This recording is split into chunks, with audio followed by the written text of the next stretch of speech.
اعوذ باللہ من الشیطان الرجیم بسم اللہ الرحمن الرحیم۔ السلام علیکم ناظرین، آج ہم خواب میں جہنم یا جنت دیکھنے کے حوالے سے تعبیر بتائیں گے۔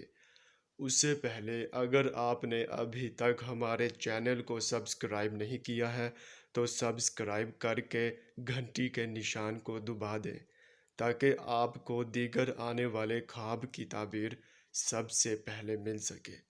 چلیے اب چلتے ہیں خواب کی طرف۔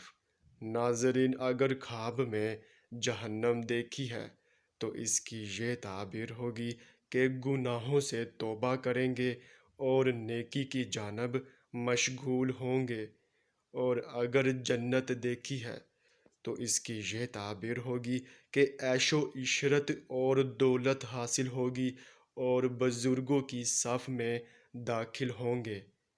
ناظرین، یہ تھی اس خواب کی تعبیر۔